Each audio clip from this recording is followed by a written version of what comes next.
Alhamdulillah wassalatu wassalamu ala ashrafi rusulillah wa ala alihi wa ashabihi ajma'in. A'udhu billahi minash shaitanir rajim.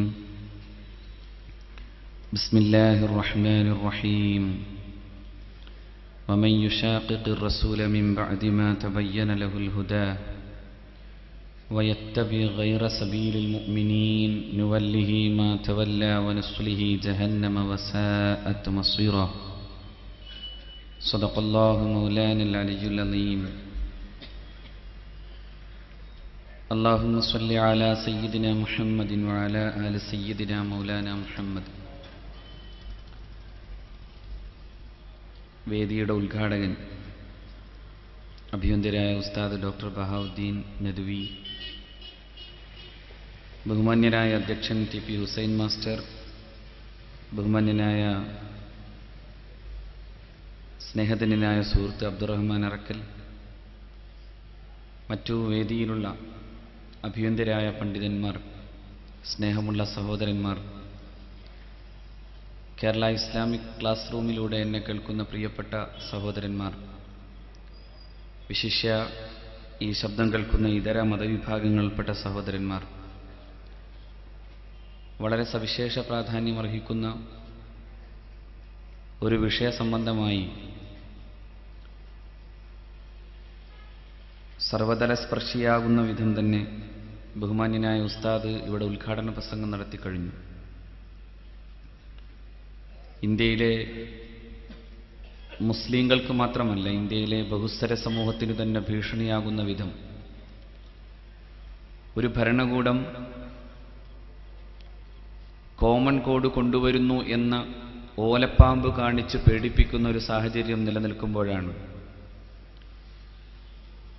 ഇന്ത്യയിലെ മുസ്ലിം സമൂഹം ഒറ്റക്കെട്ടായി ഇതിനെ എതിർക്കുകയും അതോടൊപ്പം തന്നെ ബഹുജന സമരങ്ങൾക്ക് നേതൃത്വം കൊടുക്കുകയും ചെയ്യുന്നത്. നമ്മെ സംബന്ധിച്ചിടത്തോളം ഇന്ത്യയിൽ ജീവിക്കാനുള്ള, മുസ്ലിമായി ജീവിക്കാനുള്ള പ്രധാനപ്പെട്ട ഒരു അവകാശം എന്ന നിലയിൽ കൂടിയാണ് പേഴ്സണൽ ലോ നിലനിൽക്കണം, അതായത് വ്യക്തി നിയമം നിലനിൽക്കണം, ഒരു കോമൺ കോഡിൻ്റെ ആവശ്യമില്ല എന്ന് നാം ഉയർക്കെ പറയുന്നത്.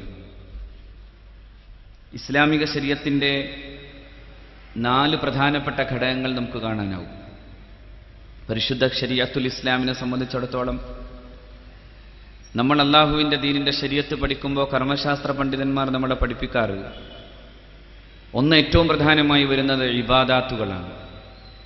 രണ്ടാമത്തേത് മുനാക്കഹാത്താണ്, മറ്റൊന്ന് മുആമലാത്താണ്, മറ്റൊന്ന് ജിനായാത്താണ്. മുആമലാത്ത്, ജിനായാത്ത് പോലെയുള്ള കാര്യങ്ങളെക്കാൾ പ്രധാനമായി വരുന്നത് ഒരു മുസ്ലിം അവൻ്റെ ഇസ്ലാമികമായ ജീവിതം ശരിയായ അർത്ഥത്തിൽ ജീവിക്കണമെന്നുണ്ടെങ്കിൽ വ്യക്തിപരമായി അയാൾക്ക് ഇസ്ലാമിനെ കൊണ്ടു നടക്കാൻ സാധ്യമാകണമെങ്കിൽ ഇബാദത്തിന്റെ കാര്യത്തിലും മുനാക്കഹാത്തിന്റെ കാര്യത്തിലും അവനൊരു സ്വാതന്ത്ര്യം ലഭ്യമാകണം. ഇബാദത്തിന്റെ വിഷയമാകുമ്പോൾ അത് മറ്റാരുമായി ബന്ധപ്പെടുന്ന ഒരു കാര്യമല്ല. ഇബാദത്ത് എന്ന് പറയുന്നത് നമസ്കാരവും നോമ്പും സക്കാത്ത് കൊടുക്കലും മറ്റു കാര്യങ്ങളാണ്. ഈ വിഷയത്തിൽ ആരോടും മറ്റൊരു തരത്തിലും ബന്ധപ്പെടാത്തത് കൊണ്ട് തന്നെ നമുക്കും മറ്റുള്ളവരും തമ്മിൽ യാതൊരു തർക്കവുമില്ലാത്ത പ്രശ്നവുമാണത്. അത് വ്യക്തിനിഷ്ഠമായി എൻ്റെ ആരാധനയുടെ, എൻ്റെ വിശ്വാസത്തിന്റെ ഭാഗമായി നിലനിൽക്കുന്നു എന്നതാണത്. അതേസമയം നിക്കാഹ് വരുന്നിടത്ത് അങ്ങനെയല്ല, മറിച്ച് അവിടെ വരുമ്പോൾ ഒരു കോൺട്രാക്റ്റ് ഉണ്ടാകുന്നുണ്ട്, ഒരു നിബന്ധനയും ഒരു ഉടമ്പടിയും ഉണ്ടാകുന്നുണ്ട്. വിശുദ്ധ ഖുർആൻ തന്നെ അതിനെ കോൺട്രാക്റ്റ് എന്നാണ് പറഞ്ഞത്. വഅഖദ്ന മിൻകും മീസാഖൻ ഗലീലൻ, ഒരു കഠിനമായ കരാറാണ് ആ പെണ്ണുങ്ങൾ നിങ്ങളുടെ അടുക്കൽ നിന്ന് വാങ്ങിയിട്ടുള്ളത് എന്ന് പരിശുദ്ധ ഖുർആൻ പറയുന്നു. അങ്ങനെ ഒരു കരാറിന്റെ അടിസ്ഥാനത്തിൽ ജീവിക്കേണ്ടി വരുന്ന ദാമ്പത്യ ജീവിതത്തിൽ മുസ്ലിങ്ങൾക്ക് മുസ്ലിങ്ങളുടെ നിയമമാകണോ അതോ ഇസ്ലാമിക ശരീഅത്തിന് വിരുദ്ധമായി നിൽക്കുന്ന സ്റ്റേറ്റുകളുടെ നിയമമാകണോ? അവിടെയാണ് ഇസ്ലാമിക സമൂഹത്തിന് ആവശ്യപ്പെടാനുള്ള ഞങ്ങൾക്ക് ഇസ്ലാമിക ശരീഅത്തനുസരിച്ച് ജീവിക്കണം. അതേസമയം മറ്റു കാര്യങ്ങളിലൊന്നും നമ്മൾ ഈ അവകാശവാദം ഉന്നയിക്കുന്നില്ല. ഇസ്ലാമിക ശരീഅത്തിന്റെ മർമ്മപ്രധാനമായൊരു ഭാഗമാണ് ജിനായത്ത്. ജിനായാത്തുമായി ബന്ധപ്പെട്ട ഒരു വിഷയത്തിലും നമ്മൾ ഞങ്ങൾക്ക് ശരീഅത്തനുസരിച്ചുള്ള ഒരു ശിക്ഷാ നിയമ നടപടികൾ ഇന്ത്യ മഹാരാജ്യത്ത് വേണമെന്ന് പറയുന്നില്ല. ചിലർ ചോദിക്കാറുണ്ട്, ഇന്ത്യയിലെ മുസ്ലിങ്ങൾ എന്തിന് നിങ്ങൾ ഈ ഒരു കാര്യത്തിൽ മാത്രം നിൽക്കുന്നു, അതായത് ശരീഅത്തിന്റെ കാര്യത്തിൽ നിങ്ങളുടെ നിയമം എന്ന നിലക്ക് പറയുമ്പോൾ എന്തുകൊണ്ട് ഈ പേഴ്സണൽ ലോയിൽ മാത്രം നിൽക്കുന്നു? നിങ്ങൾ മറ്റു പൊതു നിയമങ്ങളെയൊക്കെ അനുസരിക്കുന്നുണ്ടല്ലോ. നിങ്ങൾ ഇവിടെ നടക്കുന്ന ക്രിമിനൽ പ്രൊസീജിയർ അത് കൃത്യമായി എല്ലാ ജനവിഭാഗങ്ങൾക്കും, ഇന്ത്യയിലെ എല്ലാ വിഭാഗം ആളുകൾക്കും ഉള്ളതാണ്. അതിലാർക്കും തർക്കമില്ലല്ലോ. മുസ്ലിങ്ങൾക്കും ഇടയിലും അതോടൊപ്പം തന്നെ ഇതര മതവിഭാഗങ്ങളോ അല്ലെങ്കിൽ മതമില്ലാത്തവനോ തമ്മിലുണ്ടാകുന്ന സ്വത്ത് തർക്കങ്ങൾ വന്നാൽ ഇവിടെ സിവിൽ നിയമമുണ്ട്. ആ സിവിൽ നിയമത്തിൽ ആർക്കും തർക്കമില്ലല്ലോ. ഞങ്ങൾക്ക് തർക്കമില്ല. എന്തുകൊണ്ട് തർക്കമില്ല? എനിക്ക് മുസ്ലിമായി ജീവിക്കാൻ ഈ നിയമങ്ങളൊന്നും പ്രശ്നമാകുന്നില്ല എന്നതുകൊണ്ടാണ്. മാത്രവുമല്ല, ഈ ജിനായാത്തുമായി ബന്ധപ്പെട്ട് നിൽക്കുന്ന വിഷയങ്ങൾ വരുമ്പോൾ സ്വാഭാവികമായും അവിടെ വരേണ്ടതാരാ? അതിന് ഒരു ഇസ്ലാമിക രാഷ്ട്രം വേണം, ഒരു വ്യവസ്ഥാപിതമായ സംവിധാനം വേണം. ഉദാഹരണത്തിന് ബഹുമാന്യനായ ഉസ്താദ് ഇവിടെ സൂചിപ്പിച്ച പോലെ 5 വഖ്ത് നമസ്കാരം എന്ന് പറയുന്നത് ഇസ്ലാമിനെ സംബന്ധിച്ചിടത്തോളം അടിസ്ഥാനപരമായി വ്യക്തമാക്കപ്പെട്ട ഒന്നാണ്. അഷ്റഫുൽ ഖൽഖ് സല്ലല്ലാഹു അലൈഹി വസല്ലമയുടെ ജീവിതത്തിലൂടെ വിശുദ്ധമായ വചനങ്ങളിലൂടെ നമ്മളെ പഠിപ്പിക്കപ്പെട്ടതാണ്. ആ 5 വഖ്ത് നമസ്കാരം ഒരാൾ 3 വഖ്തേ ഉള്ളൂ എന്ന് പറയുക, എന്നാൽ അയാൾക്കൊരു ചുവപ്പങ്കുന്നിൽ കൊണ്ടുപോയി എന്തെങ്കിലും ചെയ്യണമെന്ന് പറയുന്ന ഒരു പരിപാടിയും ഇസ്ലാം വ്യക്തിക്ക് കൊടുക്കുന്നില്ല. വ്യക്തിയെ ആ പരിപാടി ഏൽപ്പിച്ചു എന്ന് തോന്നുന്നിടത്താണ് തീവ്രവാദം ഉണ്ടാകുന്നത്. വ്യക്തിയെ അങ്ങനെ ഒരു സ്വഭാവം ഏൽപ്പിച്ചിട്ടില്ല എന്നതുകൊണ്ട് തന്നെയാണ് നമ്മൾ ആ വിഷയത്തിൽ ധൈര്യമായി പറയുന്നത്. സംഭവം അങ്ങനെയുള്ള ചില പേടികൾ ചിലർക്ക് ഉണ്ടാകുന്നതും അതുകൊണ്ടാണ് ഇപ്പോ നമ്മുടെ ഇടയിൽ ഒരു ക്ലീഷേ പോലെ പ്രചരിക്കുന്ന ഒരു പരിപാടിയുണ്ട്, പുതിയാപ്പിള വിളിക്കണ പോലെ വിളിക്കാൻ പറ്റൂല എന്ന് പറഞ്ഞതുപോലെ പലരും വിളിച്ചിട്ടും വരാത്ത വിധം മറ്റാർക്കോ വേണ്ടി ഓശാന പാടുന്ന ഒരവസ്ഥയിലേക്ക് എത്തിപ്പെടാൻ പ്രധാനപ്പെട്ട കാരണം ഇസ്ലാമിക ശരീഅത്തിന്റെ ഈ 4ാം പാർട്ട് എടുക്കാൻ ചിലർ പോയതാണ്. ഇസ്ലാമിക ശരീഅത്തിന്റെ 4ാം പാർട്ട് വ്യവസ്ഥാപിതമായ ഒരു ഗവൺമെന്റ് സംവിധാനത്തിലല്ലാതെ എടുക്കേണ്ടതില്ല. അങ്ങനെ എടുക്കുന്ന എന്തും തീവ്രവാദമാണ്, അതെന്തും എക്സ്ട്രീമിസമാണ്. അത് ചില ആളുകൾ സ്വന്തമായി രക്ഷപ്പെടുത്താനും സമുദായത്തിനെ സംരക്ഷിക്കാനും വേണ്ടി കവാത്ത് പഠിക്കുകയും അതുപോലെയുള്ള ചില പരിപാടികളും ചെയ്യാറുണ്ട്. അതും ഈ പറയപ്പെടുന്നതിൽപ്പെട്ടതാണ്. അതാരെ ഏൽപ്പിക്കപ്പെട്ടതാണ്? വ്യവസ്ഥാപിതമായ ഒരു ഗവൺമെന്റിനെ ഏൽപ്പിക്കപ്പെട്ടതാണ്. ഒരാൾ കള്ളു കുടിച്ചാൽ അയാൾക്കെതിരെ ഹദ്ദു ചെയ്യണമെന്ന് പറയുന്നത് ആ ഹദ്ദ് വ്യവസ്ഥാപിതമായ ഒരു ഗവൺമെന്റിനെ ഏൽപ്പിച്ചതാണ്. അങ്ങനെ വരുമ്പോ ഇന്ത്യ മഹാരാജ്യം പോലെയുള്ള ഒരു രാജ്യത്ത് ഇതര മതസമൂഹങ്ങളുടെ ഒരു ബഹുസ്വരത നിലനിൽക്കുന്ന നാട്ടിൽ, ഈ നാട്ടിലെ ഒരു പീനൽ വിഷയ സംബന്ധമായ ഒരു ശിക്ഷാ നിയമ സംബന്ധമായ കാര്യങ്ങളിൽ ഇസ്ലാമിക ശിക്ഷാ നിയമങ്ങൾ നടപ്പിലാക്കണമെന്ന് ഒരു വാശിയും നമുക്ക് പറയേണ്ടതില്ല. പിന്നെ എന്തേ നമുക്ക് പറയേണ്ടതുള്ളൂ? ഇന്ത്യയിൽ ഞങ്ങൾ ജീവിക്കുമോ, ഇന്ത്യയിലെ മുസ്ലിങ്ങൾ എന്ന നിലയിൽ ഞങ്ങളുടെ വിവാഹ ജീവിതത്തിൽ അതുപോലെ തന്നെ മറ്റു ചില കാര്യങ്ങളിൽ പ്രത്യേകമായും ഞങ്ങൾക്ക് ഇസ്ലാമിക ശരീഅത്ത് അനുസൃതമായി ജീവിക്കേണ്ടി വരും. ഇല്ലെങ്കിൽ എന്റെ വിവാഹ ജീവിത സംബന്ധിയായ കാര്യത്തിൽ ഞാൻ നടത്തുന്ന ഉടമ്പടി കരാർ എന്ന് പറയുന്ന അല്ലെങ്കിൽ സ്വാഭാവികമായി ഉണ്ടാകുന്ന അഖദിൽ, ആ കോൺട്രാക്റ്റിൽ അള്ളാഹുവിന്റെ വിശുദ്ധ നിയമമല്ലാത്ത മറ്റൊരു നിയമപ്രകാരമാണ് അങ്ങനൊരു ബന്ധമുണ്ടാകുന്നതെങ്കിൽ ഒരു മുസ്ലിം അവന്റെ വിശ്വാസപ്രകാരം ആ ബന്ധം ശരിയായ ബന്ധമല്ലാതിരിക്കുകയും ആ ബന്ധം വ്യഭിചാരത്തിന്റെ ബന്ധമായി മാറുകയും അതിന്റെ പേരിൽ നാളെ റബ്ബിന്റെ കോടതിയിൽ വച്ച് നാം ഉത്തരം പറയേണ്ടി വരികയും ചെയ്യുന്നു എന്നതുകൊണ്ടാണ് ആ വിഷയ സംബന്ധമായി ഞങ്ങൾക്ക് ഇസ്ലാമിക ശരീഅത്ത് അനുസൃതമായി ജീവിക്കാൻ അവകാശം തരണം എന്ന് പറയാൻ കാരണം. ഇത് വേറെ ആരെയും ബാധിക്കുന്നില്ല. ഇതൊരു മറ്റൊരു സമൂഹവുമായി ബാധിക്കുന്ന പ്രശ്നമേ അല്ല. നോക്കൂ നിങ്ങൾ, 937 ബ്രിട്ടീഷ് ഇന്ത്യയുടെ കാലത്ത് ഇസ്ലാമിക ശരീഅത്ത് സംബന്ധിയായ ഒരു ആക്ടായി ഇസ്ലാമിക് ശരീഅത്ത് ആപ്ലിക്കേഷൻ ആക്ട് വരുന്നത്.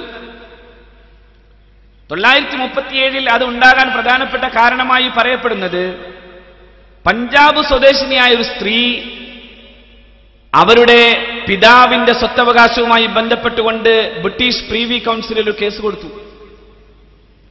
എനിക്കെന്റെ വാപ്പയുടെ സ്വത്തിൽ അവകാശമുണ്ട് ഇസ്ലാമിക നിയമപ്രകാരം എന്നായിരുന്നു കേസ്. പക്ഷേ പ്രീവി കൗൺസിൽ പറഞ്ഞു അങ്ങനെയല്ല, പഞ്ചാബ് ഭാഗത്തെ സാമ്പ്രദായികമായ ചില സമ്പ്രദായങ്ങളുമായി ബന്ധപ്പെട്ട് ചില കസ്റ്റമറിയിലോ അത്തരം സംബന്ധമായ കാര്യങ്ങളുമായി ബന്ധപ്പെട്ട് ഈ പെൺകുട്ടിക്ക് അങ്ങനെ ഒരു അനന്തരാവകാശ സ്വത്ത് നൽകപ്പെടാൻ യോഗ്യതയില്ല എന്ന് വിധിച്ചു ബ്രിട്ടീഷ് ഇന്ത്യയുടെ പ്രിവി കൗൺസിൽ. ബ്രിട്ടീഷ് പ്രിവി കൗൺസിലിന്റെ ഈ വിധിക്കെതിരായി ഇന്ത്യയിലെ മുസ്ലിം സമൂഹം, ഇന്ത്യയിലെ പണ്ഡിതന്മാർ, ഇന്ത്യയിലെ മുസ്ലിം നേതൃത്വം നടത്തിയ പ്രക്ഷോഭത്തിന്റെ ഭാഗമായിട്ട് അവസാനം ബ്രിട്ടീഷ് ഇന്ത്യക്ക് നടപ്പിലാക്കേണ്ടി വന്നതാണ് 937 മുസ്ലിം പേഴ്സണൽ ലോ, ഇസ്ലാമിക് ശരീഅത്ത് ആപ്ലിക്കേഷൻ ആക്ട്. ഇതുപ്രകാരം ഉണ്ടായിത്തീരുന്ന അവകാശങ്ങളുടെ ഒരു പ്രത്യേകത നോക്കൂ നിങ്ങൾ. എന്നെ കേൾക്കുന്ന എല്ലാ മതവിഭാഗങ്ങളും ഒരു പ്രത്യേകം ആലോചിക്കേണ്ടത്, ഈ ശരീഅത്ത് ആക്ട് പ്രകാരം എങ്ങനെ വിധിക്കണമെന്ന് പറയുന്നിടത്ത് വളരെ കൃത്യമായി ഈ കാര്യം പറയുന്നു. ശരീഅത്ത് ആക്ടിന്റെ 2-ാം സെക്ഷൻ പറഞ്ഞു തരുന്നത്,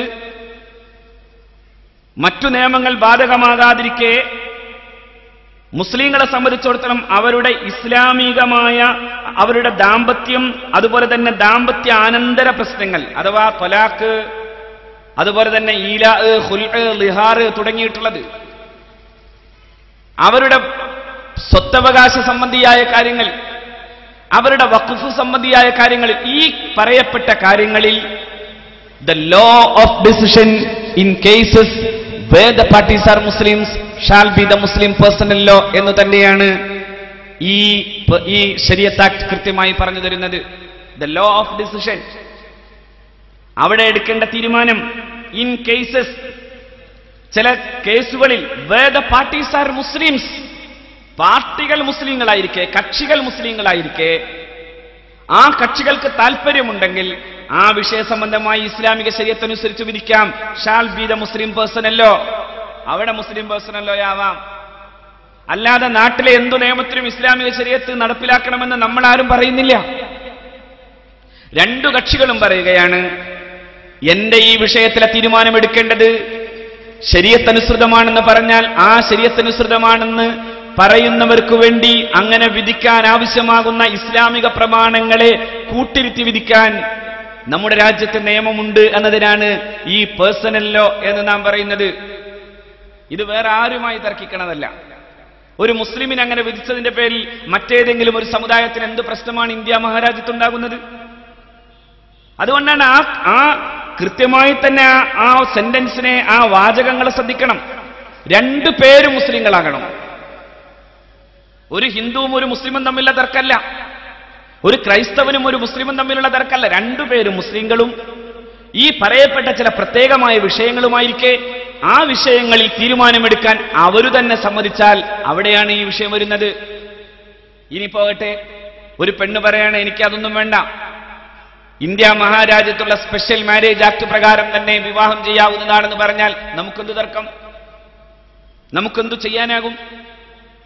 ഇത് കേട്ടാ തോന്ന ഇന്ത്യ മഹാരാജ്യത്തെ ഏറ്റവും വലിയ പ്രശ്നം ഇസ്ലാമിക ശരീഅത്താണെന്ന് തോന്നിപ്പോകും. കുറെ മാധ്യമ മേലാളന്മാർ ജഡ്ജു ചെയ്യുന്ന തീരുമാനങ്ങൾ പ്രകാരമായി രാജ്യത്തെ അസഹിഷ്ണുത പടർത്താനും ആവശ്യമില്ലാത്ത തരത്തിൽ സ്പർദ്ധയുണ്ടാക്കാനും വേണ്ടിയുള്ള രാഷ്ട്രീയമായ അജണ്ട എന്നതിനപ്പുറം എന്താണ് ഇതിന്റെ ഉള്ളിലെ ആത്മാർത്ഥത എന്ന് മനസ്സിലാക്കണം. എനിക്കെന്റെ ദീനനുസൃതമായി ജീവിക്കാനുള്ള ഒരു അവകാശം. അതുകൊണ്ട് തന്നെയാണ് 937 നിയമമാക്കപ്പെട്ട ആ നിയമം ഇന്ത്യ മഹാരാജ്യത്തിന്റെ സ്വാതന്ത്ര്യത്തിനു ശേഷമുള്ള ഇന്ത്യയുടെ ഭരണഘടനാ ശില്പികൾക്ക് മുമ്പിൽ വരുമ്പോഴും വലിയ തർക്കങ്ങളും പ്രശ്നങ്ങളും ഉണ്ടായി.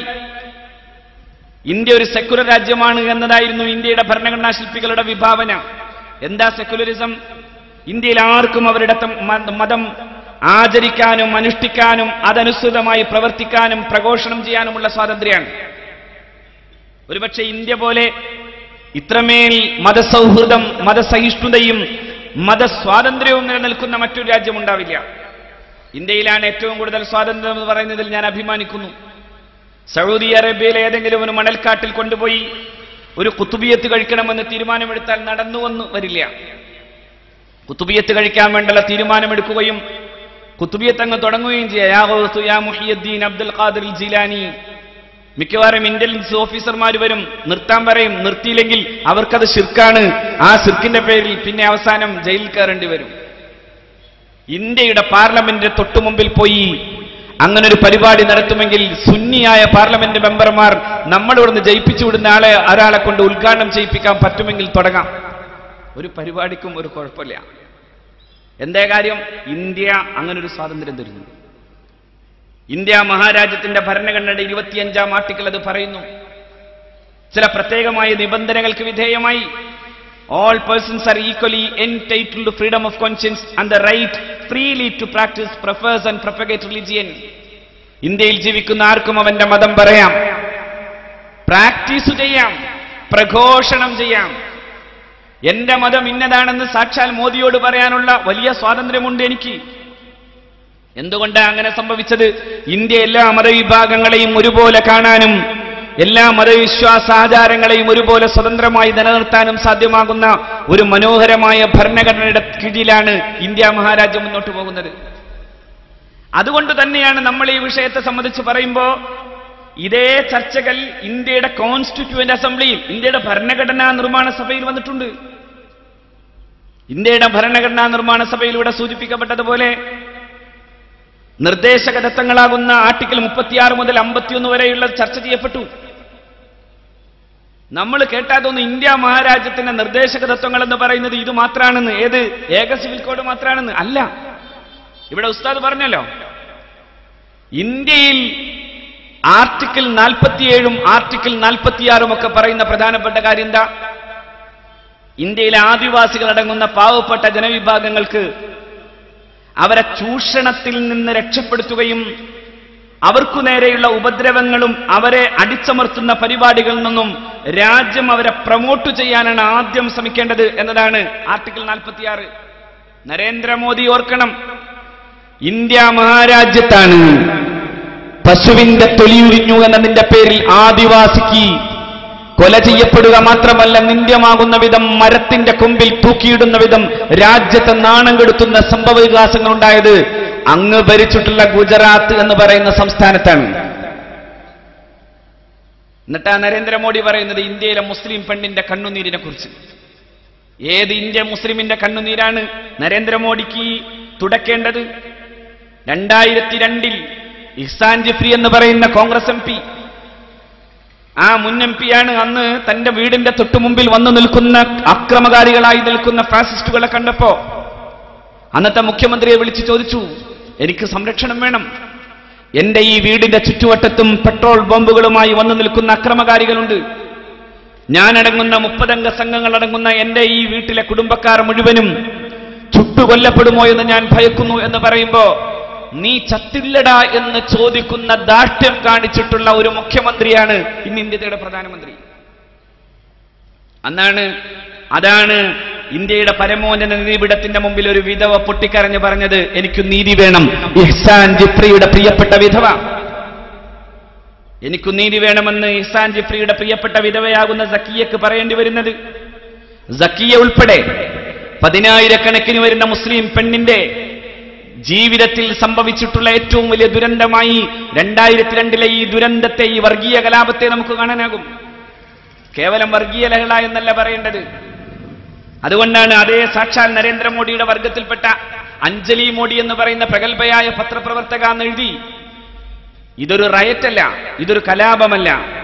കലാപമാകുമ്പോൾ സ്വാഭാവികമായും ഇരുവിഭാഗം ആളുകൾക്കും നഷ്ടങ്ങളുണ്ടാകും. പക്ഷേ ഇതൊരു റയറ്റ് ആണെന്ന് പറയാൻ സാധ്യമല്ല. A genocide in the land of Gandhi, ഗാന്ധിയുടെ നാട്ടിൽ നടക്കുന്ന വലിയ കൂട്ടഹത്യ എന്നായിരുന്നു അന്ന് നരേന്ദ്രമോദിയുടെ വർഗത്തിൽപ്പെട്ട അഞ്ജലി മോദി പറഞ്ഞത്.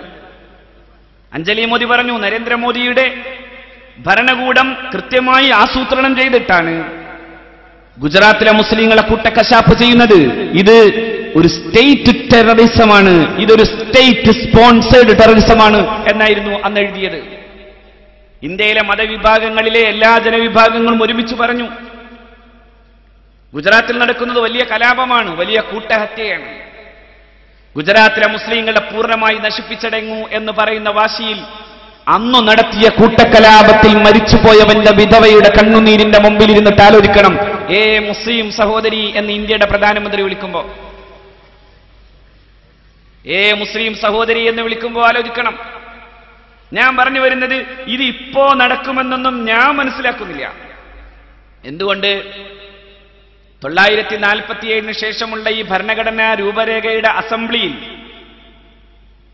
പ്രിയപ്പെട്ട പോക്കർ സാഹിബിനും അതുപോലെ തന്നെ ഖായിദെ മില്ലത്തിനും പ്രഗത്ഭരായ മുസ്ലിം നേതാക്കൾക്കും ഈ ആശങ്ക പങ്കിടാൻ സാധ്യമാകുന്ന സമയത്ത് അന്നത്തെ പ്രഗത്ഭനായ അതിന്റെ ചെയർമാൻ, അതിന്റെ കോൺസ്റ്റിറ്റ്യൂന്റ് അസംബ്ലിയുടെ ചെയർമാൻ ഡോക്ടർ BR അംബേദ്കർ തന്നെ സൂചിപ്പിച്ചു, ഈ പറയപ്പെടുന്ന ഒരു യൂണിഫോം സിവിൽ കോഡ് നടപ്പിലാക്കണമെന്ന് പറയുന്ന ആർട്ടിക്കിൾ 44 മുസ്ലിം സമൂഹത്തിന്റെ വ്യക്തി നിയമത്തെ ഇല്ലായ്മ ചെയ്യാനുള്ളതല്ല. മാത്രവുമല്ല, ആ നിയമം ഇങ്ങനെ തന്നെയാണ് പറയുന്നതും. രാജ്യം അത് സംബന്ധമായ ശ്രമങ്ങൾ നടത്തണമെന്ന് മാത്രമാണ്.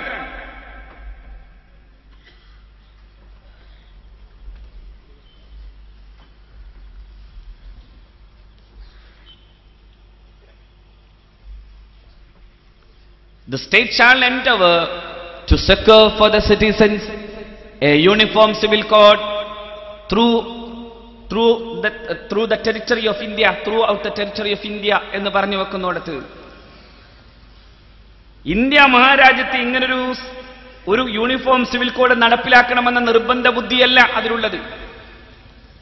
അതുകൊണ്ട് തന്നെയാണ് അന്ന് വളരെ പ്രഗത്ഭരായ ഭരണഘടനാ വിശാരദന്മാർ മുഴുവനും ഈ വിഷയ സംബന്ധമായി പറഞ്ഞു വച്ചത് ഇതൊരു അടിച്ചേൽപ്പിക്കൽ പരിപാടിയാവില്ല എന്നാണ്. നെഹ്റുവിന് താല്പര്യമുണ്ട് യൂണിഫോം സിവിൽ കോഡ്, അംബേദ്കർക്ക് താല്പര്യമുണ്ട് യൂണിഫോം സിവിൽ കോഡ്, ഇവിടെ സൂചിപ്പിച്ച പോലെ KM മുൻഷിക്കും താല്പര്യമുണ്ട് യൂണിഫോം സിവിൽ കോഡ്. പക്ഷേ ഇവരാരും ഇത്രമേൽ തന്റെ ഇടത്തോടെയോ ഇത്രമേൽ ഷാഢ്യബുദ്ധിയോടോ ഇതിനെ അവതരിപ്പിക്കാൻ തയ്യാറായിട്ടില്ല. അവർക്കൊക്കെ ഇന്ത്യയുടെ ഈ ബഹുസ്വരതയെക്കുറിച്ചറിയാം. ഇന്ത്യയുടെ ബഹുസ്വരത മനസ്സിലാക്കാൻ പണ്ഡിറ്റ്ജിക്ക് സാധ്യമായതുപോലെയും അംബേദ്കർക്ക് സാധ്യമായതുപോലെയും 53 ഇഞ്ചിന്റെ നെഞ്ചുവലിപ്പമുള്ള പ്രധാനമന്ത്രിക്ക് സാധ്യമാവാത്തതുപോലെ ഞാൻ ഒരു കാര്യം ഉറപ്പിച്ചു പറയുന്നു, ആ 53 ഇഞ്ചിന്റെ നെഞ്ചുവലിപ്പം കൊണ്ട് നടപ്പിലാക്കാൻ പറ്റുന്ന പരിപാടിയല്ല കോമൺ കോഡ്. അതങ്ങനെ നടക്കാൻ പറ്റുന്നതല്ല. മറിച്ച് അതിനു വേണ്ട ഒരുപാട് ചർച്ചകളിലേക്ക് വരുമ്പോ വലിയ നിയമപ്രശ്നങ്ങളുണ്ട്. ഞാൻ കൂടുതൽ പറയുന്നില്ല, ഒരുപാട് നിയമപ്രശ്നങ്ങൾ. പിന്നെ എന്തിനാ ഇത്? ഈ ചർച്ച കൊണ്ടുവന്ന് മുസ്ലിങ്ങളെ ഭയപ്പെടുത്തണം, മുസ്ലിങ്ങൾക്ക് മാത്രമായി വരാവുന്നൊരു വലിയ ദുരന്തം പോലെ നിർത്തി ഇന്ത്യയിലെ മറ്റു ജനവിഭാഗങ്ങളെ മാറ്റി നിർത്തിക്കണം. ആ വേലയ്ക്കു നേരെയാണ് നമ്മൾ പറയുന്നത്. ഇത് ഇന്ത്യയിലെ മുസ്ലിങ്ങളുടെ മാത്രം പ്രശ്നമല്ല, ഇത് രാജ്യത്തെ ബഹുസ്വരത ആഗ്രഹിക്കുന്ന എല്ലാ ജനവിഭാഗങ്ങളുടെയും പ്രശ്നമാണ്. ഇന്ത്യയിലെ മുസ്ലിങ്ങൾക്ക് മാത്രമായ ഒരു പേഴ്സണൽ ലോ ഉണ്ട് എന്ന് വിചാരിക്കരുത്. ഇന്ത്യയിലെ ക്രൈസ്തവ സമൂഹത്തിനുണ്ട്, ഇന്ത്യയിലെ സിഖ് വിഭാഗത്തിനുണ്ട്, ഇന്ത്യയിലെ ഹൈന്ദവ സമൂഹത്തിനുണ്ട്. ഈ ഹൈന്ദവ സമൂഹത്തിനുള്ള എല്ലാവർക്കും ബാധകമാകുന്ന നിയമങ്ങളിൽ നിന്ന് പോലും വ്യത്യസ്തമായി ഇന്ത്യയിലെ ചില ഗോത്ര വിഭാഗങ്ങൾക്ക് അവരവരുടെ നിയമവുമായി മുന്നോട്ട് പോകാമെന്നുണ്ട്. ഇതെല്ലാം കൂടി ഒരുമിച്ച് കൂട്ടണം എങ്ങനെയാ നരേന്ദ്രമോദി? എത്രയെത്ര വിഭാഗങ്ങളും എത്രയെത്ര ആചാരങ്ങളും എത്രയെത്ര അനുഷ്ഠാനങ്ങളുമാണ് ഇന്ത്യയിൽ. 6000-ൽ ചില്ലുവാനും ഉപജാതികളായി ആചാരങ്ങളായി നിൽക്കുന്ന വളരെ ബഹുലമായി നിൽക്കുന്ന ഒരു മതം എന്ന നിലയിൽ ഹൈന്ദവ മതത്തെ കാണാം. എന്തൊക്കെ പറയാം ഹിന്ദു മതത്തിൽ? ഹിന്ദു മതം എന്ന് പറയാനാകോ?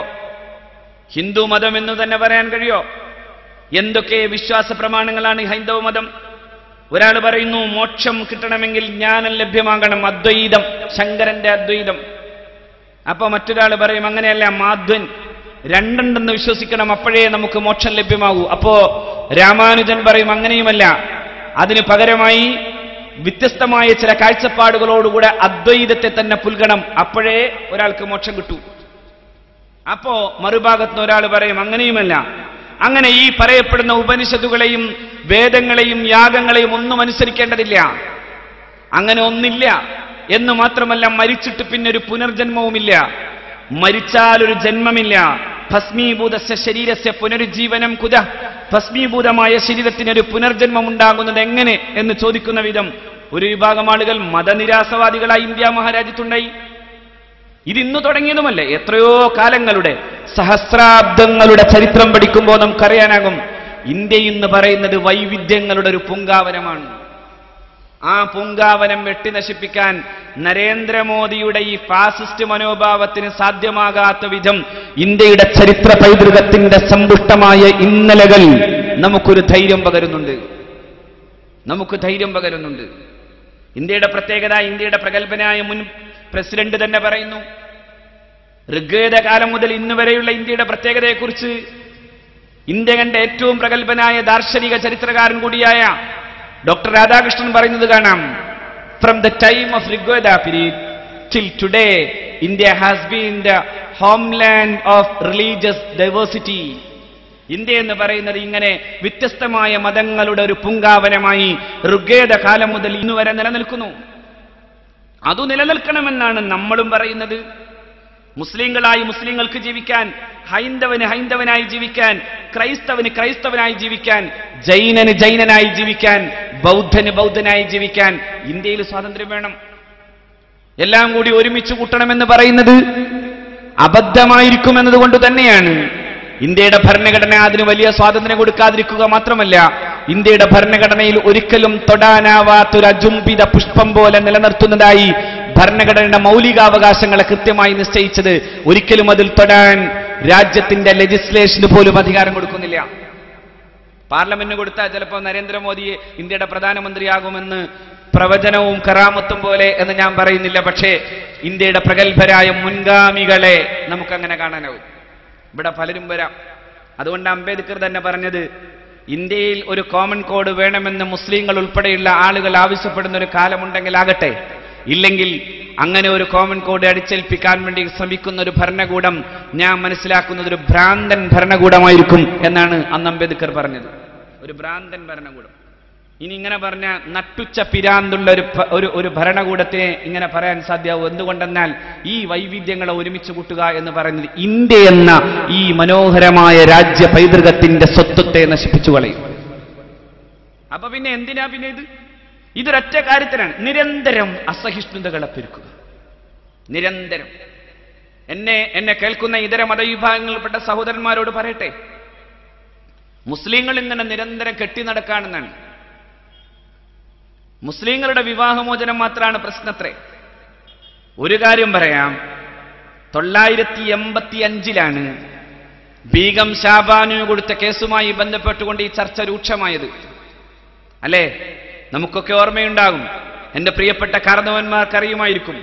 85 ബീഗം ഷാബാനു കേസ് ഇന്ത്യയുടെ കോടതിയുടെ മുമ്പിൽ ചെല്ലുമ്പോ കോടതി സാധാരണ പറയാറുണ്ട്, നമ്മൾ നിയമപരമായി സേ ഓൺ ദി വേ എന്ന് പറയുന്നത് പോലെ, പോണ വഴിക്കൊരു തട്ടുകൊടുക്കുന്നത് പോലെയാണെന്ന് ജസ്റ്റിസ് ചന്ദ്രചൂഡ് പറഞ്ഞത്.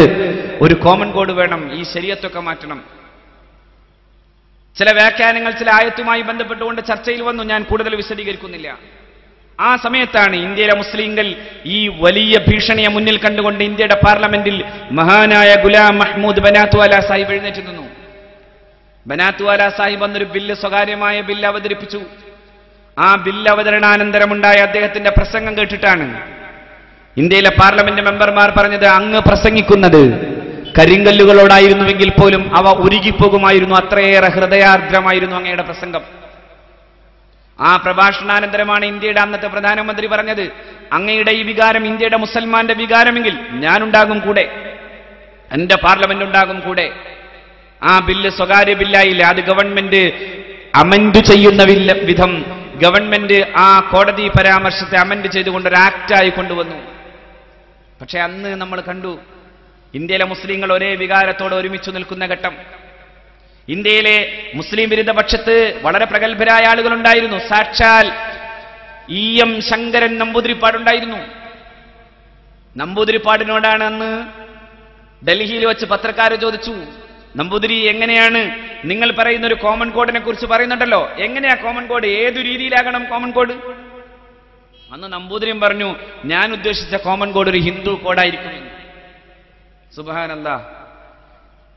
ഇന്ന് അവർക്ക് തന്നെ പറയേണ്ടി വരുന്നു, ഇന്ത്യയിലെ ഫാസിസ്റ്റ് ഭരണകൂടം നിലനിൽക്കുന്നു എന്നതുകൊണ്ട് ഈ കോമൺ കോഡിനെ കുറിച്ചുള്ള ചർച്ചയിൽ ഞങ്ങൾ പങ്കെടുക്കുന്നില്ല, കാരണം അത് ഫാസിസ്റ്റ് അജണ്ടയാണ്. പക്ഷെ ഒന്നുണ്ട്, അന്ന് നമ്പൂതിരിയെ പോലെയുള്ള പ്രഗത്ഭനായ ഒരു മാർക്സിസ്റ്റ് ദാർശനികനെ മുട്ടുകുത്തിക്കാൻ ഇന്ത്യൻ മുസൽമാന്റെ കരുത്തിന് സാധ്യമായെങ്കിൽ ഇന്നലെ പിറന്ന ഒരു പെമ്പിള്ളയുടെ പിന്നെ ഈ ത്വലാഖ് നിരോധന പരിപാടികളുമായി ബന്ധപ്പെട്ട പ്രസ്താവനകൾക്ക് മുമ്പിൽ ഒരു ചുക്കുമാക്കാൻ ഞങ്ങൾക്ക് തോന്നുന്നില്ല. ഇന്നലെ ഉണ്ട് ഒരു വലിയ പത്രപ്രസ്താവന, ത്വലാഖ് മാറ്റണം. ഞാൻ ചോദിക്കട്ടെ, ഡൈവോഴ്സ് മാറ്റണം എന്നങ്ങാണ് പറഞ്ഞിരുന്നെങ്കിൽ അവരുടെ നേതാവ് ഇന്നത്തെ കേരളത്തിന്റെ മുഖ്യമന്ത്രിയുടെ മകളുടെ ഡിവോഴ്സിനെ കുറിച്ച് എന്തു ചെയ്യുമായിരുന്നു? ഏതവസരത്തിലൂടെ അത് നടപ്പിലാക്കുമായിരുന്നു? കഴിഞ്ഞ മുഖ്യമന്ത്രിയുടെ മകളുടെ ഡിവോഴ്സ് എങ്ങനെ നടക്കുമായിരുന്നു? കേരളത്തിലെ പ്രഗത്ഭരായ ചില സെലിബ്രിറ്റികൾ നിരന്തരം നടക്കുന്ന പരിപാടിയായി കേരളത്തിൽ ഇങ്ങനെ വാർത്ത കേൾക്കുകയാണ്. എന്ത്? അവിടെ ഇങ്ങനെ വിവാഹമോചനം നടന്നുകൊണ്ടേയിരിക്കുക. ഓരോ സിനിമാ നടനും സിനിമാ നടിയും ഈ വിവാഹമോചനങ്ങളൊക്കെ നടക്കല്ലേ. ഡിവോഴ്സ് എന്നതിന്റെ നേരർത്ഥമാണ് ത്വലാഖ്. ചിലർ മനസ്സിലാക്കിയത് ത്വലാഖ് എന്ന് പറഞ്ഞാൽ ഏതോ ഒരു ഭീകരമായൊരു സ്വത്വം പോലെ നിൽക്കാണെന്നാണ്. ഇവിടെ സൂചിതമായതുകൊണ്ട് ഞാൻ വിശദീകരിക്കുന്നില്ല. അനിവാര്യമായൊരു സാഹചര്യം വരുന്നിടത്ത് അങ്ങനെ സംഭവിക്കാതെ പോയ ചില സമുദായങ്ങളുടെ പ്രശ്നം എന്താ?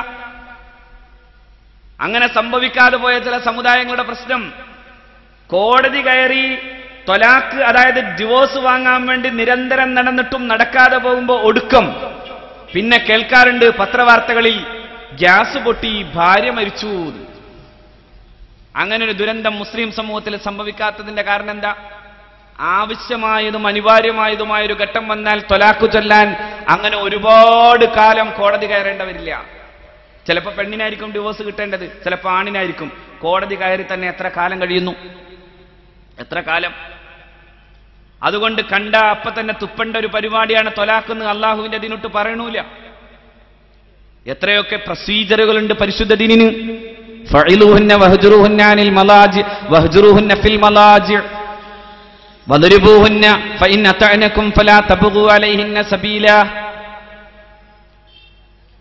കുടുംബത്തിലെ പ്രശ്നമുണ്ടായാൽ ആദ്യം ചെയ്യേണ്ടത് ഫഇലുഹുന്ന, നിങ്ങൾ ആ പെണ്ണുങ്ങൾക്ക് ഉപദേശം കൊടുക്കണം. എന്നിട്ട് പിന്നെയും സാധ്യമാകുന്നില്ലെന്ന് വന്നാൽ വഹ്ജുറുഹുന്ന ഫിൽ മലാജി, കിടപ്പറയിലൊന്ന് മാറ്റിക്കിടത്തണം. സ്വന്തം കിടപ്പറയിലൊന്ന് മാറ്റിക്കിടത്തണം. കിടക്കപ്പായെന്ന് പുറത്താക്കി റൂമിൽ നിന്ന് പുറത്താക്കി കുറ്റിയിടണമെന്നല്ല പറഞ്ഞത്, മറിച്ച് സ്വന്തം കിടപ്പറയിൽ തന്നെ ഒന്ന് മാറ്റിക്കിടത്തണം. രണ്ടാളും അങ്ങോട്ടും ഇങ്ങോട്ടും തിരിഞ്ഞെടുക്കണമെന്നർത്ഥം. അങ്ങനെ തിരിഞ്ഞെടുത്താൻ എന്തുണ്ടാവുക? ഒരു 12 മണി 1 മണിയാക്കും പതുക്കെ ഇങ്ങനെ തോണ്ടാനൊക്കെ തുടങ്ങും. മനുഷ്യ ഒന്ന് നമുക്ക് അവസാനിപ്പിക്കല്ലേ പരിപാടി എന്ന്. അതൊരു ഷോക്ക് ട്രീറ്റ്മെന്റ് ആണ്. അതൊരു സൈക്കോളജിക്കൽ ഷോക്ക് ട്രീറ്റ്മെന്റ് ആണ്. അങ്ങനെ നടന്നാൽ ഇനിയും അങ്ങോട്ട് പോകുന്നുവെന്ന് വന്നാൽ മാത്രമാണ് ഒരു ചെറിയ അടി അത് കൊടുക്കാൻ പറഞ്ഞത്.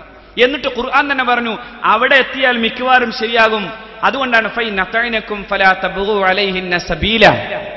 ആ പെണ്ണുങ്ങൾ നിങ്ങളെ അനുസരിക്കാൻ തുടങ്ങിയാൽ പിന്നെ അതിനുമേൽ മറ്റൊരു മാർഗം അവലംബിക്കാൻ പാടില്ല എന്ന് വിശുദ്ധ ഖുർആൻ. ഇനിയും പോകാണെന്ന് വന്നാൽ മാത്രമാണ് രണ്ടുപേർ, അതായത് ഈ സമൂഹത്തിലെ ഈ രണ്ട് കുടുംബങ്ങളുടെയും പ്രഗത്ഭരായ 2 മധ്യസ്ഥന്മാരെ അയച്ച് അവർ തമ്മിൽ അവരുടെ നല്ല മനസ്സുകൊണ്ട് ഇവരെ ഒരുമിച്ച് കൂട്ടാൻ കഴിയണം. മഹാനായ ഫാറൂഖ് റളിയല്ലാഹു അൻഹുവിന്റെ കാലത്താണ് ഒരു ദമ്പതികൾക്കിടയിലെ പ്രശ്നം പരിഹരിക്കാൻ വേണ്ടി രണ്ടാളെ വിട്ടു. രണ്ടാളും പോയിട്ട് കുറച്ച് കഴിഞ്ഞപ്പോൾ പെട്ടെന്ന് മടങ്ങി വന്നു. ഉമർ ബിൻ ഖത്താബ് റളിയല്ലാഹു തആല അൻഹു അവരോട് ചോദിച്ചു, അല്ല നിങ്ങൾ അവിടെ പോയി എന്താ ചെയ്തത്?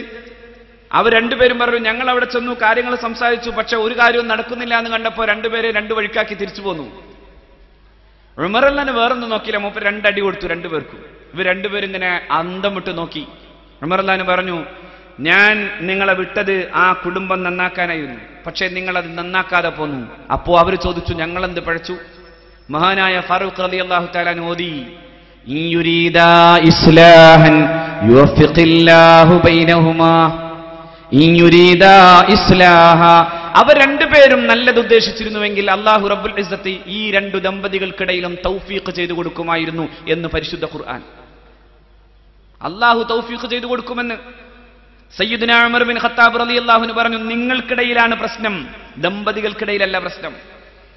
സന്ദർഭോചിതമായി ഞാൻ എന്റെ പ്രിയപ്പെട്ട സഹോദരന്മാരെ ഉണർത്തട്ടെ, ഈ പുതിയ പ്രശ്നങ്ങൾ കോടതി കയറാതിരിക്കാൻ ഏറ്റവും പ്രധാനമായി ചെയ്യേണ്ടത് മഹല്ലുകൾ ഈ വിഷയത്തിൽ വളരെ കൃത്യമായ ജാഗ്രത പുലർത്തലാണ്.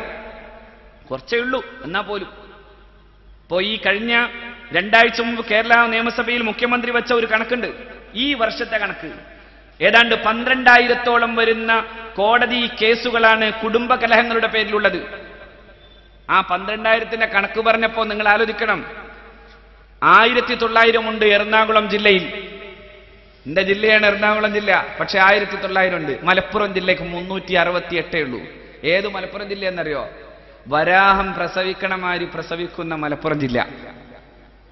ഹിന്ദു മിത്തോളജി പ്രകാരം ഈ കാലത്തിന് പറയാറുള്ളത് വരാഹ കൽപ്പകാലം എന്നാണ്. അതുകൊണ്ടായിരിക്കും ഗോപാലകൃഷ്ണൻ വരാഹം എന്ന് പറഞ്ഞത്. വരാഹം എന്നല്ല ഗോപാലകൃഷ്ണൻ പറഞ്ഞത്, അതിന്റെ നാടൻ മലയാളാണ്. പക്ഷെ എന്റെ നാവങ്ങ് വഴങ്ങുന്നില്ല ഈ സദസ്സിന്റെ മുമ്പിൽ അത് പറയാൻ. ഒന്നാലോചിക്കണം. ഗോപാലകൃഷ്ണൻ അല്ലെങ്കിൽ ഗോപാലകൃഷ്ണ മനസ്സുള്ളവർ ആലോചിക്കണം. മലപ്പുറം ജില്ലയിൽ ജനിച്ച കുട്ടികളുടെ കഥ എടുത്താൽ ഇതേ മലപ്പുറം ജില്ലയിൽ തന്നെയാണ്. സമുദായത്തിന്റെ കണക്ക് പറയാതെ നോക്കിയാൽ ഗോപാലകൃഷ്ണന്റെ പ്രിയപ്പെട്ട സമൂഹം ഏറ്റവും കൂടുതൽ ആദരിക്കുന്ന, വളരെ ഇഷ്ടത്തോടെ നെഞ്ചു ചേർത്തു പിടിക്കുന്ന, ഗുരുവായൂരപ്പന്റെ മുമ്പിലിരുന്നെഴുതിയ പൂന്താനം എന്ന മഹാകവിയുടെ ജ്ഞാനപ്പാന ജനിക്കാൻ കാരണമായ പൂന്താനം നമ്പൂതിരി ഇവിടെ ജനിച്ചു വീണത്. നാരായണീയം എന്ന കൃതിയുടെ ഉടമസ്ഥൻ നാരായണ ഭട്ടതിരി ഈ മലപ്പുറം ജില്ലയുടെ സന്താനാണ്. കേരളത്തിന്റെ സാമൂഹിക പരിഷ്കരണ വേദിയിൽ ഒരു കൊടുങ്കാറ്റ് പോലെ കടന്നുവന്ന സാക്ഷാൽ EM ശങ്കരൻ നമ്പൂതിരിപ്പാട് ഈ നാടിന്റെ സമ്മാനാണ്. നമ്പൂതിരിപ്പാടിന്റെ ഉസ്താദാകുന്ന VT ഭട്ടതിരി ഈ നാടിന്റെ ഗുരു, ഈ നാടിന്റെ സമ്മാനാണ്.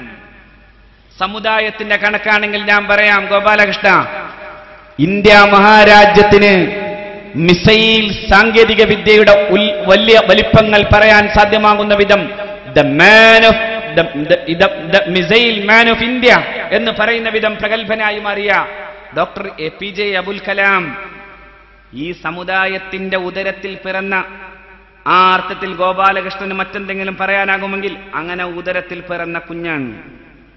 ഇന്ത്യയുടെ സ്വാതന്ത്ര്യത്തിന് വേണ്ടിയുള്ള പോരാട്ടങ്ങളിൽ ഗാന്ധിജി തന്നെ അയച്ചത് താടി വെക്കുന്നതിൽ യാതൊരു കുറവുമില്ലാത്ത, ശരിയായ ഇസ്ലാമിക കാഴ്ചപ്പാടുള്ള, പരിശുദ്ധമായ പ്രവാചക തിരുചര്യകളിൽ പ്രധാനമായി നിൽക്കുന്ന താടി വെക്കുകയും തൊപ്പി വെക്കുകയും ചെയ്ത, കേംബ്രിഡ്ജ് യൂണിവേഴ്സിറ്റിയിൽ പഠിച്ചിട്ടുള്ള പ്രഗത്ഭനായ മൗലാന മുഹമ്മദ് അലി ജൗഹറാണ്.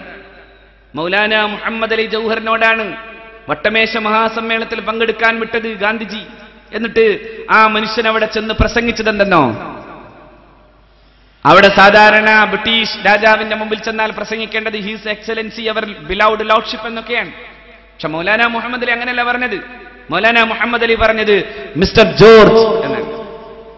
സൂര്യൻ അസ്തമിക്കാത്ത സാമ്രാജ്യത്തിന്റെ ചക്രവർത്തിയുടെ മുഖത്തേക്ക് നോക്കി മിസ്റ്റർ ജോർജ് എന്ന് വിളിക്കാൻ ധൈര്യം കാണിച്ച ഒരു മകനെ പ്രസവിക്കാൻ അനുഗ്രഹം ലഭിച്ച പെണ്ണിന്റെ പേര് ബീഗം ആബിദ എന്നാണ്. Begum Abida, mister George, you should give me the substance of freedom in my hand. എന്റെ രാജ്യത്തിന്റെ സ്വാതന്ത്ര്യം എന്റെ കയ്യിൽ തരണമെന്ന് പറയാൻ ധൈര്യം കാണിച്ച മൗലാന മുഹമ്മദ് അലി. സമുദായത്തിന്റെ കണക്കെടുത്താലും പ്രദേശത്തിന്റെ കണക്കെടുത്താലും ഗോപാലകൃഷ്ണന് ഇങ്ങനെയൊക്കെ പറയാൻ സാധ്യമാകുന്നതിന്റെ പേര് മുരുത്ത അസഹിഷ്ണുത എന്നാണ്. ഞാൻ ആ അസഹിഷ്ണുതയുടെ നേരെ നിന്ന് പറയട്ടെ, നമുക്കൊരുമിച്ചു ജീവിക്കാൻ സാധ്യമാകുന്ന വിധം ഇന്ത്യ മഹാരാജ്യം ഒരു പൂങ്കാവനമാണെന്ന ബോധം നമുക്കെല്ലാവർക്കും ഉണ്ടാകണം. ഞാൻ ഈ കാര്യത്തിൽ ശരീഅത്ത് സംരക്ഷണം എന്നത് നമ്മുടെ ഒരു വലിയ ആവശ്യമാകുമ്പോഴും ഒരു കാര്യം പറയുന്നു, കോമൺ കോഡ് എന്ന് പറയുന്നത് ഇന്ത്യയെയാണ് തകർക്കുക. ഇന്ത്യയിലെ മുസ്ലിങ്ങളെ മാത്രമല്ല, ഇന്ത്യയിലെ എല്ലാ ജനവിഭാഗത്തെയും, ഇന്ത്യയിലെ ദലിത് വിഭാഗത്തെ, ഇന്ത്യയിലെ എല്ലാ വിഭാഗങ്ങളിലും നിലനിൽക്കുന്ന ആചാര വ്യതിരിക്തതകൾ ഇല്ലായ്മ ചെയ്യപ്പെട്ടിട്ട് ഒരു പ്രത്യേകമായ നിയമം കൊണ്ടുവരണമെന്ന് പറയുന്നതിന്റെ അബദ്ധം അത് ഇന്ത്യ മഹാരാജ്യത്തിന്റെ സ്വത്വം തകർക്കുന്ന രീതിയിലേക്ക് വളരും. അത് വരാതിരിക്കേണ്ടത്, അത് വരാതിരിക്കും എന്ന കാര്യത്തിൽ യാതൊരു സംശയമില്ല. ഞാൻ മനസ്സിലാക്കുന്നത് ഇതൊരു അസഹിഷ്ണുത പടർത്തലാണ്. UP ഇലക്ഷൻ പോലെയുള്ള ഇലക്ഷനുകൾ വരുമ്പോൾ ഉണ്ടാക്കാൻ വേണ്ടി കുറെ കാര്യങ്ങൾ ഇങ്ങനെ നിരന്തരം പറയുന്നു.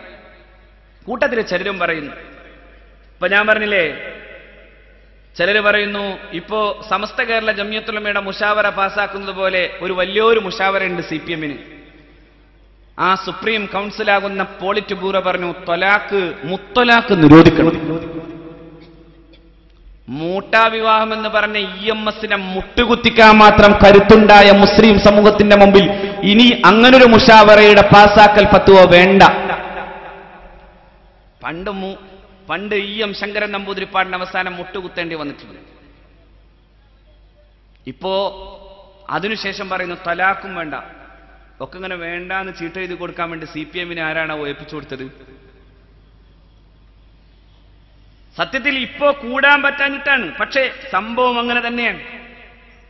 ഇപ്പോ കൂടാൻ പറ്റുന്നില്ല എന്നതൊഴിച്ചാൽ ത്വലാഖ് വിവാദവുമായി ബന്ധപ്പെട്ട വിഷയങ്ങളിലും ഇതുപോലെ തന്നെ ഇസ്ലാമിക ശരീഅത്തുമായി ബന്ധപ്പെട്ട വിഷയങ്ങളിലും ഒരേ തൂവൽ പക്ഷികളായി നിലനിൽക്കുന്നുണ്ട്. ഒരേ തൂവൽ പക്ഷികൾ. ആ ഒരേ തൂവൽ പക്ഷികളുടെ സൗകര്യാർത്ഥം പരസ്പരം മാറുന്ന ചിലരും നമ്മുടെ ഇടയിലുണ്ട്. ഞാൻ നേരത്തെ സൂചിപ്പിച്ചല്ലോ, ചിലർ നമ്മുടെ ഇടയിലുണ്ട്. ശരീഅത്ത് സംരക്ഷണത്തിന് സമുദായം ഒരുമിച്ച് നിന്ന് ഒരു ഭാഗത്ത് പ്രക്ഷോഭ പരിപാടി നടത്തുമ്പോൾ കോഴിക്കോട്ടെ കാലിക്കറ്റ് എയർപോർട്ടിലേക്ക് മാർച്ച് നടത്താൻ വേണ്ടി പോകുന്നു എന്ന് പറയുന്ന മറ്റൊരു പരിപാടിയുണ്ടല്ലോ, അവരെക്കുറിച്ചാണ് പുതിയാപ്പിള വരുന്നത് പോലെ വരാൻ അങ്ങനെ വിളിക്കാൻ ഞങ്ങൾക്ക് നേരമില്ലെന്ന് കൃത്യമായി കേരളത്തിന്റെ രാഷ്ട്രീയ ചാണക്യനായ പി കെ കുഞ്ഞാലിക്കുട്ടി സാഹിബിന് പറയേണ്ടി വന്നത്. ഞാൻ അഭിനന്ദിച്ചു പറയുന്നു. ചിലപ്പോ അങ്ങനെ പറഞ്ഞു കിട്ടാൻ വേണ്ടി പലപ്പോഴും ഞങ്ങൾ കാതോർത്ത് കാത്തിരുന്നിട്ടുണ്ട്. പക്ഷെ അങ്ങനെ കിട്ടിയതിൽ സന്തോഷമുണ്ട്. അങ്ങനെ സന്തോഷമുണ്ട്. പണ്ട് ചില സമയത്ത് അങ്ങനെ ഒന്ന് പറഞ്ഞു കിട്ടാൻ ഞങ്ങൾ പലപ്പോഴും പലതും പറയേണ്ടി വന്നിട്ടുണ്ട്. പക്ഷേ ഇന്ന് ധൈര്യമായി പറഞ്ഞ ആ ആർജവത്തിന് നന്ദി പറയുന്നു. എന്തുകൊണ്ടെന്നാൽ ഇപ്പോഴെങ്കിലും മര്യാദക്ക് തിരിഞ്ഞല്ല ഈ കൂട്ടരെ. കുറെ കാലം ചില സമയങ്ങളിലൊക്കെ പതുക്കെ പറഞ്ഞാൽ മതി, തൊട്ടുകൂടാത്തതാണെങ്കിലും തൊടാതെ നിന്നാ മതി എന്നൊക്കെ പറഞ്ഞുകൊടുത്ത് നിന്ന് കൃത്യമായി ഈ കാര്യം പറഞ്ഞല്ലോ. എങ്ങനെ ഈ സമുദായത്തിൽ ഇവരെ കൊണ്ടു നടക്കാനാവാം?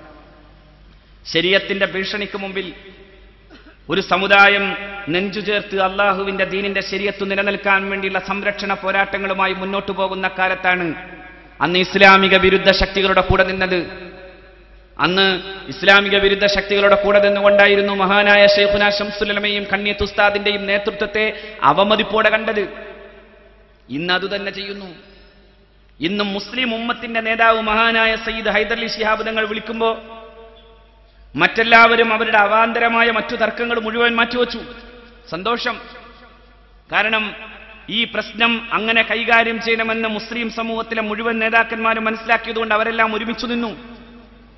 അപ്പോ ഒരാൾ പറയാണ്, ഞങ്ങളെ വിളിച്ചിട്ടില്ല എന്ന് പറഞ്ഞപ്പോ വിളിച്ചു എന്ന് ഉത്തരവാദിത്തപ്പെട്ട നേതാക്കന്മാർ പറയുമ്പോഴാണ് ഞങ്ങളെ വിളിക്കേണ്ട പോലെ വിളിച്ചിട്ടില്ല എന്ന് പറഞ്ഞു. അതിനാണ് കൃത്യമായ നല്ലൊരു മറുപടി കിട്ടിയത്. നോക്കൂ, എന്നിട്ട് ഒരു ഭാഗത്ത് മലപ്പുറം ജില്ലാ കമ്മിറ്റി കേവലം ഒരു ആഹ്വാനം മാത്രം നടത്തി, പിന്നെ ഫേസ്ബുക്കിലൂടെ മാത്രമുള്ള പ്രചരണ പരിപാടികൾ നടത്തി, അങ്ങനെ ഒരു സമ്മേളനം വിളിച്ചുകൂട്ടിയപ്പോ സംസ്ഥാന മഹാസമ്മേളനം പോലെ തോന്നിപ്പിക്കാവുന്ന വിധം ജനമഹാലക്ഷങ്ങൾ ഒരുമിച്ച് കൂടുന്ന ഒഴുകുന്ന ഒരു കാഴ്ചയാണ് നമ്മൾ കണ്ടത്. പത്രസമ്മേളനം വിളിച്ച ആളുകളെ മുഴുവനും വരുത്തി അറിയിച്ചിട്ട് എറണാകുളം ജില്ലയിലെ ഏതൊരു ഹോളിന്റെ മൂലക്ക് കൊണ്ടുപോയി ശരീഅത്ത് സംരക്ഷണം വിൽക്കേണ്ടി വന്ന ഗതികേടൊന്നും ഒരേ ഒരു ജില്ല മാത്രം ആഹ്വാനം ചെയ്തിട്ട് മാത്രം നടന്ന ഒരു മഹാസമ്മേളനത്തിൽ ഉണ്ടായില്ല. ഈ സമ്മേളനത്തിന്റെ സംഭവം ലക്ഷങ്ങൾ ഒഴുകിയെത്തി. മഹാനായ സയ്യിദ് ഹൈദരലി ശിഹാബ് തങ്ങൾ വിളിച്ചാൽ, സമസ്ത കേരള ജംഇയ്യത്തുൽ ഉലമ വിളിച്ചാൽ, അഭിയന്തരായ നമ്മുടെ നേതാക്കൾ വിളിച്ചാൽ വിളി കേട്ട് ശരീഅത്തിന് വേണ്ടി ഒരുമിച്ച് കൂടാൻ ഞങ്ങൾ തയ്യാറാണെന്ന് മലപ്പുറം ജില്ലക്ക് വേണ്ടി മാത്രമുള്ള വിളിയിൽ കേരളമാകെ വിളികേട്ട പോലെ കടന്നു വന്നത് നമ്മെ അതിശയിപ്പിക്കുന്നു.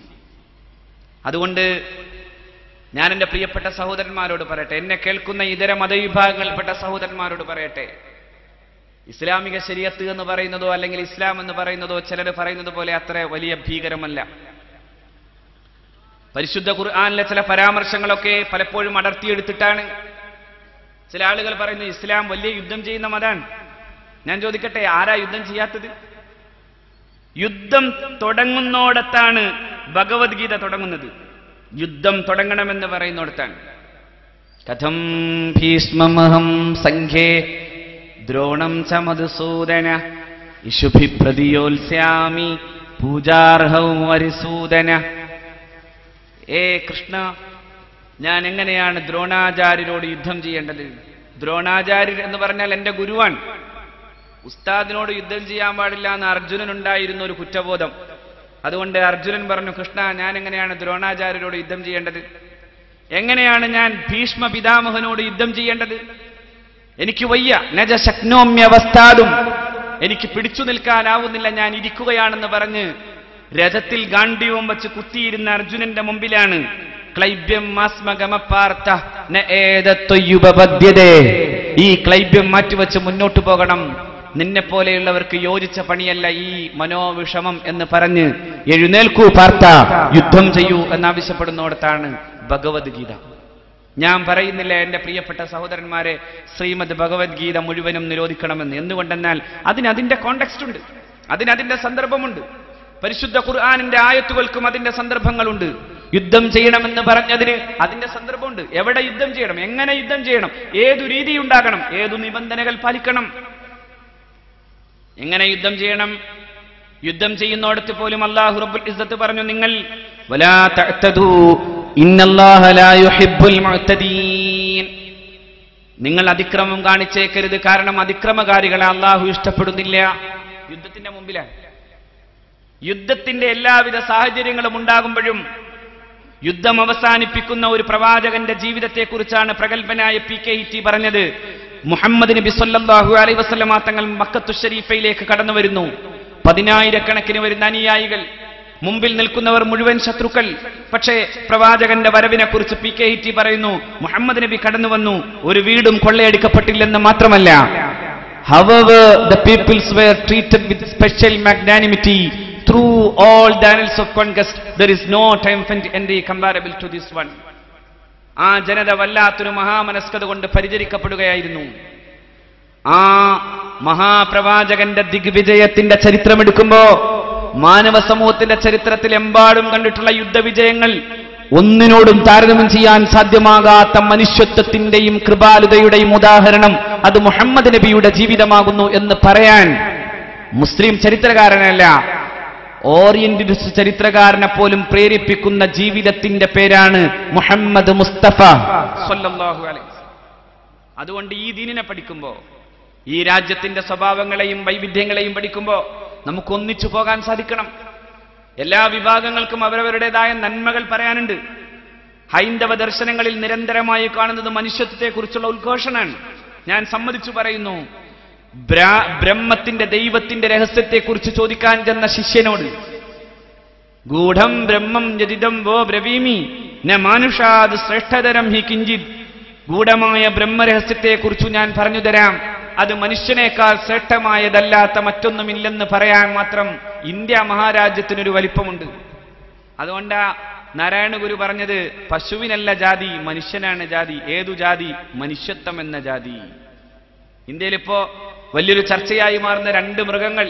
ഒരു മൃഗത്തിന്റെ കഥ ഇപ്പോഴും ചർച്ച ചെയ്യേണ്ടതായിരുന്നുവെങ്കിലും തൽക്കാലം അങ്ങ് രക്ഷപ്പെട്ടു. മറ്റൊന്നല്ല, ആടുമേക്കാൻ പോയവന്റെ കഥ പറയാൻ ചില സാഹചര്യങ്ങളിൽ നിന്ന് ഇപ്പോ മറ്റൊരു സാഹചര്യത്തിലേക്ക് പോയതുകൊണ്ട് ഞാൻ വിശദീകരിക്കില്ല. പക്ഷേ പശുവിന്റെ പേരിൽ എത്ര മരണങ്ങൾ, എത്ര കൊലപാതകങ്ങൾ. അപ്പോഴാണ് നാരായണ ഗുരു പറയുന്നത്, പശുവിനൊരു പശുത്വമുണ്ടെങ്കിൽ മനുഷ്യരൊരു മനുഷ്യത്വമുണ്ടോ? മനുഷ്യാണാം മനുഷ്യത്വം ഹി ജാതി യഥാ ഗോത്തം ഗവാന്ധത. മനുഷ്യന് മനുഷ്യത്വമാണ് പ്രധാനം. എന്റെ പ്രിയപ്പെട്ട സഹോദരന്മാരെ, ആ മനുഷ്യൻ, ഇന്ത്യയിലെ നാനാജാതി വിഭാഗങ്ങളിൽപ്പെട്ട മനുഷ്യർ, പാവപ്പെട്ട ദളിതൻ, പാവപ്പെട്ട മുസ്ലിം, അവനൊരുമിച്ചു ജീവിക്കാൻ കഴിയുന്നൊരു പൂങ്കാവനമായി ഇന്ത്യ നിലനിൽക്കട്ടെ. ഈ രാജ്യത്തെ അസ്ഥിരപ്പെടുത്താനും അരക്ഷിതമാക്കാനും രാഷ്ട്രീയമായ സിംഹാസനങ്ങളിൽ സ്ഥിരത വരുത്താനും വേണ്ടിയുള്ള ചില ഗൂഢാലോചനകളുടെ അജണ്ടകളെ പൊളിച്ചെഴുതാൻ ഇന്ത്യയിലെ മുസ്ലിം ഉമ്മത്തിന്റെ ഈ വികാരത്തോടൊപ്പം നിങ്ങളുണ്ടാകണമെന്ന് ഞാൻ പ്രത്യേകം ഉണർത്തി ഞാൻ അവസാനിപ്പിക്കുന്നു. വആഖിറു ദഅ്വാനാ അൽഹംദുലില്ലാഹി റബ്ബിൽ ആലമീൻ. അസ്സലാമു അലൈക്കും. അടുത്തതായി സദസ്സിൽ മറ്റൊരു പ്രഭാഷണം കൂടി